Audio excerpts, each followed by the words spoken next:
What makes Pokemon unique? Generation 4.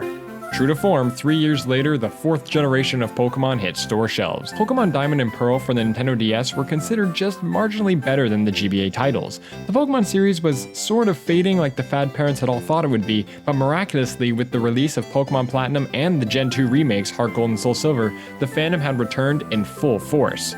Generation 4 brought fans back right as the older audience had thought they outgrew the series, but as luck would have it, it was this generation that turned the older audience from thinking Pokemon was a kid's game to something that proved that Pokemon could be more than just nostalgia. What makes Generation 4 unique is how it focused on the deeper mechanics that only the most hardcore fans would understand, catering the series to an older, smarter audience.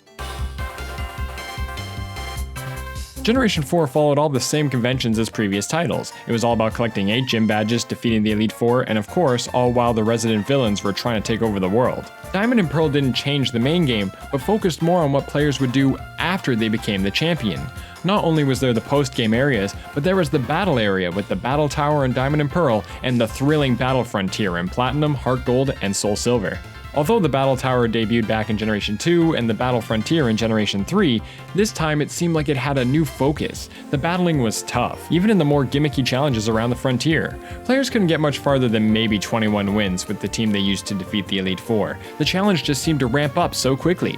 These Pokemon were IV bred and EV trained. It wasn't until Gen 4 that suddenly these words bounced around in conversations among older teens and young adults. If players wanted to get the 50-win achievement, they needed to breed and train the perfect Pokemon, give them just the right moves, and design a team with synergy to make it through this challenge.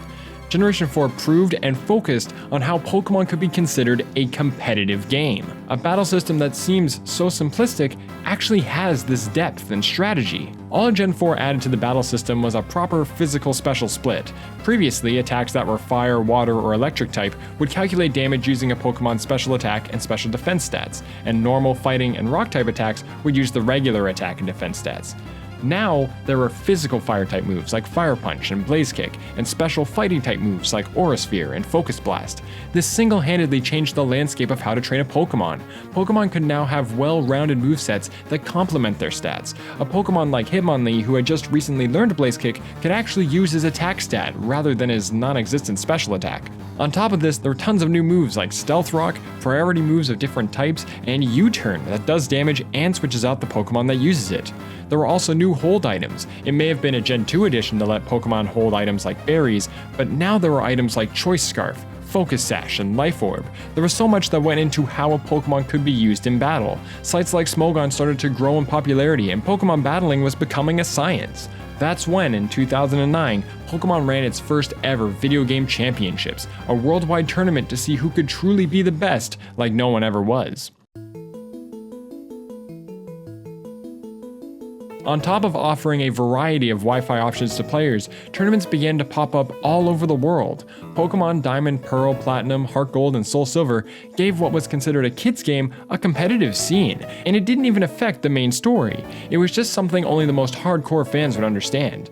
No longer was Pokemon just a cutesy, colorful RPG, it had this deep and complex battle system that holds up even to this day. With 493 Pokemon at this point, it's crazy to imagine the scope that goes into the minds of players who battle competitively. And it didn't stop there, as more Pokemon, moves, and items were only a few years away. That is what makes Pokemon unique. If you enjoyed this video, click that like button, and if you'd like to see more videos that discuss what makes any video game stand out, be sure to subscribe. Thanks for watching.